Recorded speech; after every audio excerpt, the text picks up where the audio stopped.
ഇന്ന് നമുക്ക് കുറച്ചധികം കേക്ക് ഓർഡേഴ്സൊക്കെ ഉണ്ടായിരുന്നു കേട്ടോ. അതും പല ഫ്ലേവേഴ്സിലും പല മോഡലിലുള്ള കേക്കുകളായിരുന്നു. അപ്പോൾ എന്തായാലും നമ്മളുടെ വീഡിയോയിലേക്ക് എല്ലാവർക്കും സ്വാഗതം. അപ്പോൾ ആദ്യം തന്നെ നമ്മൾക്ക് ഒരു 1.5 കിലോ വെയിറ്റ് വരുന്ന സ്പാനിഷ് ഡിലൈറ്റ് കേക്കിൻ്റെ സ്പഞ്ച് റെഡിയാക്കാനാണ് കേട്ടോ.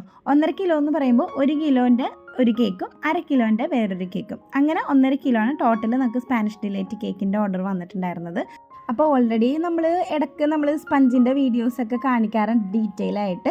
അപ്പോൾ ചോക്ലേറ്റ് സ്പഞ്ചിൻ്റെയും ഇതേപോലെ ഡീറ്റെയിൽ ആയിട്ടുള്ള വീഡിയോ നമ്മൾ കാണിച്ചിട്ടുള്ളത് കാരണം ഞാനത് ഈ വീഡിയോയിൽ കാണിക്കുന്നില്ല കേട്ടോ. അപ്പോൾ ആദ്യം തന്നെ നമ്മൾ നോർമലി ചെയ്യുന്ന പോലെ തന്നെ എഗ്ഗും പഞ്ചസാരയും അതുപോലെ വാനില എസൻസൊക്കെ നന്നായിട്ട് ബീറ്റ് ചെയ്തിട്ട് നമ്മൾ ഫ്ലോർ ആഡ് ചെയ്ത് മിക്സ് ചെയ്തതിന് ശേഷം നമ്മൾ ബേക്ക് ചെയ്തെടുക്കുകയാണ് ചെയ്യാറുള്ളത്. അപ്പോൾ ഇന്ന് നമുക്ക് ടോട്ടൽ 1.5 കിലോ ആണ്. അപ്പോൾ 2 7 ഇഞ്ചിൻ്റെ ടിന്നിലും ഒരു 6 ഇഞ്ചിൻ്റെ ടിന്നിലാണ് ബേക്ക് ചെയ്യുന്നത് കേട്ടോ. ഒന്നൊരു ടോൾ കേക്ക് മോഡലായതുകൊണ്ടാണ് 2 7 ഇഞ്ചിൻ്റെ ടിന്നിലായിട്ട് ചെയ്യുന്നത്. അത് 1 kg ആണ്. പിന്നെ 1/2 kg 6 ഇഞ്ചിൻ്റെ ടിന്നിലാണ് ചെയ്യുന്നത് കേട്ടോ.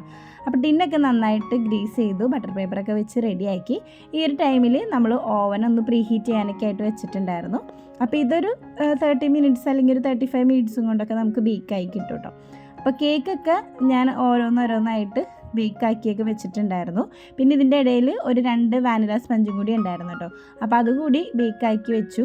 അപ്പോൾ ഇതിപ്പോൾ നമ്മൾ ആദ്യം തന്നെ നമ്മൾ സ്പാനിഷ് ഡിലൈറ്റ് കേക്ക് ഒന്ന് ക്രം കോട്ട് ചെയ്യാനാണ് കേട്ടോ. അപ്പോൾ ആവശ്യത്തിന് വിപ്പിംഗ് ക്രീമൊക്കെ ഒന്ന് നേരത്തെ തന്നെ ബീറ്റ് ചെയ്തൊക്കെ വെച്ചിട്ടുണ്ടായിരുന്നു.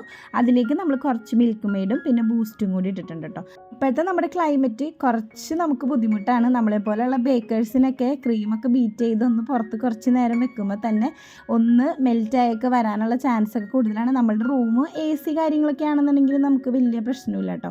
പക്ഷേ ഇപ്പോൾ നല്ല ബുദ്ധിമുട്ടാണ്.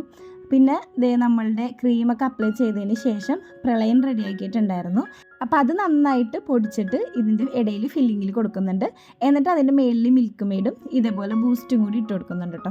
ചിലവർ ചോക്കോ ചിപ്സ് ഇടാറുണ്ട്. ചോക്കോ ചിപ്സ് ഉണ്ടെന്നുണ്ടെങ്കിൽ ഇടാട്ടോ, അതിന് കുഴപ്പമൊന്നുമില്ല.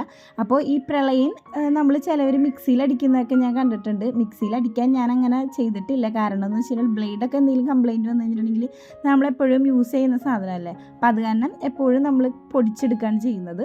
അങ്ങനെ കേക്ക് ഒന്ന് ക്രം കോട്ട് ചെയ്ത് ഇനിയിപ്പോൾ ഫ്രിഡ്ജിൽ വെച്ച് നമുക്ക് നന്നായിട്ടൊന്ന് തണുപ്പിച്ചെടുക്കാം. അപ്പോൾ അതിൻ്റെ ഇടയിൽ 1/2 kgയുടെ സ്പാനിഷ് ഡിലൈറ്റും നമ്മൾ ക്രം കോട്ട് ചെയ്തിട്ടുണ്ടായിട്ടോ.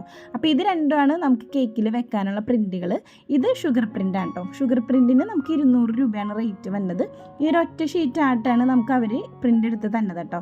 പിന്നെ അതേപോലെ മറ്റേത് നമ്മൾ നോർമൽ സ്റ്റിക്കർ പ്രിൻ്റാണ്. അതിനൊരു ഷീറ്റ് A4 ഷീറ്റിന് 50 രൂപയാണ് വരുന്നത് കേട്ടോ. അപ്പോൾ കേക്കൊക്കെ ക്രം കോട്ടിംഗ് ഒക്കെ കഴിഞ്ഞ് കഴിഞ്ഞിട്ട് രാത്രി ഇതേ പിള്ളേരെയൊക്കെ ഉറക്കിയിട്ട് നമ്മൾ ഇതൊന്ന് കട്ട് ചെയ്യാനായിട്ട് ഇരുന്നു.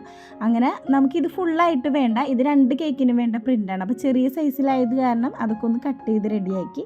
പിന്നെ ഇതായിരുന്നു കേട്ടോ നമ്മളുടെ white forest cake. White forest 1 kg ആയിരുന്നു. പ്രത്യേകിച്ച് നമുക്ക് ഡിസൈനും മോഡലൊന്നും തന്നിട്ടുണ്ടായില്ല കേട്ടോ. അപ്പോൾ സൈഡൊക്കെ നമ്മൾ ഷേപ്പ് ചെയ്ത് ഷാർപ്പ് എഡ്ജൊക്കെ വരുത്താനൊക്കെ കുറച്ച് മടിയൊക്കെ ഉള്ള സമയത്ത് ഇതേപോലെയുള്ള എന്തെങ്കിലും നോസിൽ ഡിസൈനൊക്കെ ചെയ്യാറുണ്ട് കേട്ടോ. അപ്പോൾ കൂടുതലും നമുക്ക് കേക്ക് ഓർഡേഴ്സൊക്കെ വരുമ്പോൾ കുറേ നേരം ഇങ്ങനെ ചെയ്ത് കഴിയുമ്പോൾ നമുക്ക് കൈയൊക്കെ ഒന്ന് കഴിക്കും. ഈ ഒരു ഡിസൈനൊക്കെ ചെയ്യുമ്പോഴും നമ്മൾ പൈപ്പിംഗ് ബാഗൊക്കെ നന്നായിട്ട് ഇങ്ങനെ പ്രസ് ചെയ്ത് കൊടുക്കണമല്ലോ. അപ്പോൾ നമുക്ക് കൈയൊക്കെ ഒന്ന് വേദന എടുക്കും കേട്ടോ. അപ്പോൾ കുറച്ചൊന്ന് ഗ്യാപ്പ് ഇട്ട് ജസ്റ്റ് ഒന്ന് റെസ്റ്റ് എടുത്തിട്ടൊക്കെ ചെയ്യുകയാണെങ്കിൽ കുറച്ചും കൂടി നല്ലതായിരിക്കും കേട്ടോ. അപ്പോൾ ഇതേപോലെ നമ്മൾ സൈഡിൽ ഡിസൈൻ ചെയ്യുമ്പോൾ ആദ്യം തന്നെ നമ്മൾ മേളിൽ ഒന്ന് ഫിനിഷ് ആക്കിയിട്ട് വേണം ചെയ്യാൻ കേട്ടോ. എനിക്ക് ഒരു മണ്ടത്തരം പറ്റിയായിരുന്നു. ഞാൻ ആദ്യം തന്നെ സൈഡ് ഫിനിഷ് ചെയ്തിട്ടാണ് മേൽഭാഗം ഫിനിഷ് ചെയ്തത്. കുഴപ്പമില്ല, പക്ഷേ മറ്റേതാണ് കുറച്ചും കൂടി നല്ലത്. എന്നിട്ട് ഇതുപോലെ ഒരു നോസിൽ ഡിസൈൻ കൊടുത്തിട്ടോ. ഈ ഒരു കളറ് ഞാൻ കുറച്ച് ഗ്രീനും ബ്ലൂവും കൂടി ആഡ് ചെയ്തിട്ടാണ് ഈ ഒരു കളർ കിട്ടിയത് കേട്ടോ. അപ്പോൾ കുറച്ചൊരു വെറൈറ്റി കളറാവട്ടെ എന്ന് കരുതിയിട്ടാണ് ഇങ്ങനെ ഒരു മിക്സിങ് ചെയ്തത്. ഇപ്പം ഞാൻ സൈഡിൽ നമ്മളുടെ ലീഫ് നോസിൽ വെച്ചിട്ടാണ് ചെയ്തത്. ഇതേപോലെ സ്റ്റാർ നോസിലൊക്കെ വെച്ചിട്ടും നമുക്ക് ക്രീം കൊടുക്കാം കേട്ടോ. അതും നല്ല ഭംഗിയാണ്. പിന്നെ ആ ബാലൻസ് ഉണ്ടായ ക്രീം വെച്ച് തന്നെ പേരും കൂടി ഒന്ന് എഴുതി കൊടുക്കുന്നുണ്ട് കേട്ടോ. ശരിക്കും ഇതേപോലെ നമ്മൾ സിമ്പിളായിട്ടുള്ള ഡിസൈൻസ് കൊടുക്കുമ്പോൾ കേക്ക് കാണാൻ തന്നെ ഒരു പ്രത്യേക ഭംഗിയാണ്. അപ്പോൾ നമ്മളൊരു ബട്ടർഫ്ലൈയും പിന്നെ കുറച്ച് ഷുഗർ ബീഡ്സൊക്കെ വെച്ചിട്ട് കേക്ക് ഒന്ന് സെറ്റ് ചെയ്തിട്ടോ. ഇത് നമ്മളുടെ 1/2 kg സ്പാനിഷ് ഡിലൈറ്റ് ആണ്. ഇതിലാണ് ഞാൻ നേരത്തെ കാണിച്ച ആ ഒരു ഷുഗർ പ്രിൻ്റ് വെക്കാനുള്ളത് കേട്ടോ. അപ്പോൾ ഷുഗർ പ്രിൻ്റ് ചില സമയത്ത് നമ്മൾ ആ ഒരു ഡെലിവറി ചെയ്യുന്ന സമയത്ത് അന്നത്തെ ദിവസം തന്നെയാണ് പ്രിൻ്റ് എടുക്കാറുള്ളത്. ഇതിപ്പോൾ എനിക്ക് ഞായറാഴ്ച നമുക്ക് ഷോപ്പൊക്കെ അവധിയായത് കാരണം എനിക്ക് ശനിയാഴ്ചയെ എടുത്ത് വെക്കേണ്ടി വന്നു. പക്ഷേ അത് ഓപ്പൺ ചെയ്യാതെ നമ്മൾ വെച്ച് കഴിഞ്ഞാൽ അതിനങ്ങനെ ഡാമേജ് ഒന്നും വരില്ല കേട്ടോ. ആ ഒരു പ്ലാസ്റ്റിക്കിൻ്റെ ഒരു കവറുണ്ട്, ആ കവർ കളയാതെ തന്നെ നമ്മൾ എടുത്ത് വെച്ചാൽ മതി. അപ്പോൾ അതിന് കംപ്ലയിൻ്റ് ഒന്നും വരില്ല കേട്ടോ. ഇതാണ് 1 kgയുടെ സ്പാനിഷ് ഡിലൈറ്റ്. ഇതിനകത്ത് ഓൾറെഡി നമുക്ക് മോഡൽ ഏതൊക്കെ കളറാണ് കൊടുക്കേണ്ടതെന്നുള്ളത് കസ്റ്റമർ തന്നിട്ടുണ്ട് കേട്ടോ. അപ്പോൾ മേലിലൊരു ലൈറ്റ് ഗ്രീനും താഴെ ഇത്രയും കനത്തിൽ കുറച്ചൊരു ഡാർക്ക് ഗ്രീനും കൊടുത്തിട്ട് ടൂത്ത് പിക്ക് വെച്ചിട്ട് ഇതേപോലൊരു ഡിസൈൻ കൊടുക്കുന്നുണ്ട് കേട്ടോ. അവർ തന്ന മോഡലിൽ അതേപോലെ ഉണ്ടായത് കാരണം നമ്മൾ ആ സെയിം ഡിസൈൻ തന്നെയാണ് കൊടുക്കുന്നത്. ഈ കേക്കിലേക്ക് വേണ്ടിയിട്ടാണ് നമ്മൾ നേരത്തെ ആ ഒരു മാഷ് ആൻഡ് ദി ബിയറിൻ്റെ സ്റ്റിക്കറൊക്കെ കട്ട് ചെയ്തിട്ടുണ്ടായിരുന്നത്. അപ്പോൾ സ്റ്റിക്കർ നമുക്ക് വേറൊരു കേക്കിനും കൂടി വേണ്ടിയുള്ളത് കാരണം ഒരുമിച്ചാണ് പ്രിൻ്റ് എടുത്തത്. നമുക്ക് അതാണ് കുറച്ചും കൂടി ലാഭം. അങ്ങനെ പ്രിൻ്റൊക്കെ എടുത്തത് നമ്മൾ ഷേപ്പ് ചെയ്ത് കട്ട് ചെയ്തൊക്കെ വെച്ചിട്ട് കേക്കിൻ്റെ മേളിലേക്ക് ഒന്ന് വെച്ച് കൊടുക്കുന്നുണ്ട് കേട്ടോ. ശരിക്കും ഈ ഒരു കട്ട് ചെയ്യുന്നത് ഭയങ്കര ഇമ്പോർട്ടൻ്റ് ആണ്. നമ്മൾ ആ ഒരു കറക്റ്റ് ഷേപ്പിലൊക്കെ കട്ട് ചെയ്തില്ലെന്നാണെങ്കിൽ നമ്മൾ വെക്കുന്ന സ്റ്റിക്കറിന് അധികം ഭംഗി ഉണ്ടാവില്ല കേട്ടോ. പിന്നെ കുറച്ച് ഫോണ്ടൻ്റ് ഫ്ലവേഴ്സും കൂടി വെക്കാനായിട്ടുണ്ടായിരുന്നു. അപ്പോൾ അതൊക്കെ വെച്ച് നമ്മൾ കേക്ക് ഒന്ന് റെഡിയാക്കി എടുത്തിട്ടുണ്ട് കേട്ടോ. അപ്പോൾ ഇത്രേ ഉണ്ടായിരുന്നുള്ളൂ കേക്കിൻ്റെ ഡിസൈൻ. പിന്നെ ഫോണ്ടൻ്റിൽ തന്നെ നമ്മൾ പേരും കൂടി ഒന്ന് കട്ട് ചെയ്തിട്ട് ആ ഒരു ബേസിൽ വെച്ച് കൊടുത്തു. അപ്പോൾ ഇതായിരുന്നു കേട്ടോ നമ്മുടെ ഈ ഒരു കേക്കിൻ്റെ ഫൈനൽ ലുക്ക് വന്നിട്ടുണ്ടായിരുന്നത്. ഈ ഒരു കേക്ക് നമ്മൾ നേരത്തെ ഫൈനൽ കോട്ട് ചെയ്ത് വെച്ച നമ്മുടെ 1/2 kg സ്പാനിഷ് ഡിലൈറ്റ് ആണ്. അതിന് ഈ പ്രിൻ്റ് കറക്റ്റായിട്ട് കട്ട് ചെയ്ത് എടുത്തിട്ടുണ്ട് കേട്ടോ, ഷുഗർ പ്രിൻ്റ്. എന്നിട്ട് നമ്മൾ ഇതിൻ്റെ മേലിലേക്ക് ഒന്ന് വെച്ച് കൊടുക്കുന്നുണ്ട്. ഇതിൻ്റെ സൈഡിൽ കൊടുത്തേക്കുന്നത് നമ്മൾ ചോക്ലേറ്റ് മെൽറ്റ് ചെയ്തിട്ട് നമ്മളുടെ റൗണ്ട് കുക്കി കട്ടർ വെച്ചിട്ട് ഒന്ന് കട്ട് ചെയ്തെടുത്താണ്. പക്ഷേ കട്ട് ചെയ്തത് അത്ര അങ്ങോട്ട് കറക്റ്റ് റൗണ്ടായെന്ന് പറയാൻ പറ്റില്ല കേട്ടോ. കാരണം ഫ്രിഡ്ജിൽ വെച്ച് തണുപ്പിച്ചിട്ട് എടുത്തിട്ട് അതിങ്ങനെ കട്ട് ചെയ്യാൻ വേണ്ടി നോക്കിയപ്പോൾ സൈഡിൽ നിന്നൊക്കെ ഇങ്ങനെ ഒടിഞ്ഞൊടിഞ്ഞ് പോകണ്ടായിരുന്നു. ആദ്യം ഓരിയോ ബിസ്ക്കറ്റ് വെക്കാമെന്ന് വിചാരിച്ചെങ്കിലും പിന്നെ ഇങ്ങനെ തന്നെ ചെയ്യാമെന്ന് കരുതിയിട്ട് അതേപോലെ തന്നെയാണ് കേട്ടോ ചെയ്തത്. അപ്പം നേരത്തെ തന്നെ ഓർഡേഴ്സ് ചെയ്ത കേക്കുകൾ നമ്മൾ ആദ്യം ചെയ്ത് വെച്ചിട്ടോ. അത് കഴിഞ്ഞ് ഈ കേക്കുകളൊക്കെ ചെയ്തുകൊണ്ടിരിക്കുന്ന സമയത്താണ് നമുക്കൊരു 1/2 kgയുടെ ടെൻഡർ കോക്കനട്ട് കേക്കിൻ്റെ ഓർഡർ വന്നിട്ടുണ്ടായിരുന്നു. പിന്നെ ഞായറാഴ്ചയ്ക്ക് ആയത് കാരണം ചെറിയൊരു ടെൻഷൻ ഉണ്ടായിരുന്നു ആ ഒരു കോക്കനട്ട് കിട്ടുമോ എന്നുള്ളത്. പക്ഷേ കറക്റ്റായിട്ടൊക്കെ കിട്ടി. അത് കാരണം നമുക്ക് ആ ഓർഡർ ചെയ്യാനായിട്ട് പറ്റി കേട്ടോ. അപ്പോൾ ഇതായിരുന്നു കേക്കിൻ്റെ ഫൈനൽ ലുക്ക്. പിന്നെ ഇതൊരു 1/2 kg വെയിറ്റ് വരുന്ന റെഡ് വെൽവെറ്റ് ചീസ് കേക്കായിരുന്നു കേട്ടോ. അപ്പോൾ ഈ ഒരു കേക്കിന് നമുക്ക് വന്നിട്ടുണ്ടായിരുന്നത് ഒരു വിൻറ്റേജ് ലുക്കിൽ ചെയ്യാനായിട്ടായിരുന്നു. എന്നിട്ട് നമുക്ക് നമ്മുടെ സാറ്റിൻ റിബൺ വെച്ചിട്ട് ഡെക്കറേഷൻ ചെയ്യാനായിരുന്നു കേട്ടോ. ഇപ്പോൾ ഒരുപാട് പേര് അങ്ങനത്തെ ഒരു മോഡലിൽ കേക്ക് ചെയ്യുന്നുണ്ട് കേട്ടോ. വിൻറ്റേജ് ലുക്ക് കൊടുത്തിട്ട് അതിന് നമ്മൾ റിബൺ വെച്ചിട്ട് ഡെക്കറേഷൻ ചെയ്യുന്നത്. അപ്പോൾ ഈ ഒരു വൈറ്റും ബ്ലാക്കും ആയിരുന്നു തന്നിട്ടുണ്ടായിരുന്നത്. ശരിക്കും നല്ല വൈറ്റ് അല്ല, ഒരു ഓഫ് വൈറ്റ് പോലത്തെ കളറായിരുന്നു. അപ്പോൾ നമ്മളുടെ വിപ്പിംഗ് ക്രീമിനകത്തേക്ക് പൊടിക്ക് യെല്ലോ കളർ ആഡ് ചെയ്തിട്ടാണ് ഞാൻ ആ ഒരു കളർ ചെയ്തത്. എന്നിട്ട് പിന്നെ പേര് ബ്ലാക്കിലാണ് എഴുതാനായിട്ട് തന്നിട്ടുണ്ടായിരുന്നത്. പക്ഷേ ചോക്ലേറ്റ് ഗനാഷ് ഉണ്ടായിരുന്നില്ല. അപ്പോൾ അത് കാരണം ഞാൻ ക്രീമിലേക്ക് കുറച്ച് ബ്ലാക്ക് കളർ ആഡ് ചെയ്തു. പക്ഷേ എന്താണെന്ന് മനസ്സിലായില്ല, ബ്ലാക്ക് കളർ ആഡ് ചെയ്തപ്പോൾ ഈ ഒരു ഗ്രീൻ ഷെയ്ഡാണ് വന്നത്. പിന്നെ കുഴപ്പമൊന്നും ഉണ്ടായില്ല, അങ്ങനെ തന്നെ കൊടുത്തുട്ടോ.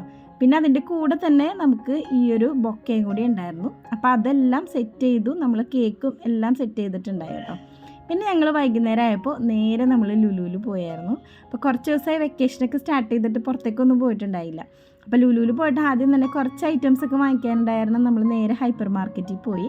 അപ്പോൾ അവിടെ ഞാൻ ഇതേപോലത്തെ ചോക്ലേറ്റ്സ് ഉണ്ടായിരുന്നു കേട്ടോ. കോമ്പൗണ്ട് ചോക്ലേറ്റ്സ് ആണ്. പക്ഷേ ഈ ഒരു ബ്രാൻഡിൻ്റെ ഒന്നും നമ്മൾ ഇതുവരെ വാങ്ങിച്ചിട്ടില്ല. അപ്പോൾ ഒന്ന് ട്രൈ ചെയ്ത് നോക്കാമെന്ന് കരുതിയിട്ട് ഞാൻ ഈ ഒരു ഡാർക്ക് ചോക്ലേറ്റ് മാത്രമേ എടുത്തിട്ടുണ്ടായുള്ളൂ. പിന്നെ ചില വീഡിയോസിലൊക്കെ നമ്മൾ കാണാറുണ്ടല്ലോ ഓൾ പർപ്പസ് ഫ്ലോർ എന്നൊക്കെ പറഞ്ഞിട്ട് ബേക്കിംഗ് ഫ്ലോർ.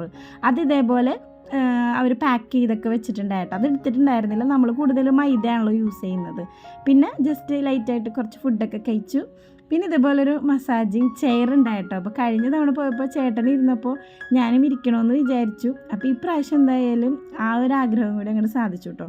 സംഭവം എന്തായാലും കൊള്ളാട്ടോ. ഒരു തവണയെങ്കിലും നമുക്കൊന്ന് എക്സ്പീരിയൻസ് ചെയ്യുന്നത് നല്ലതായിരിക്കും.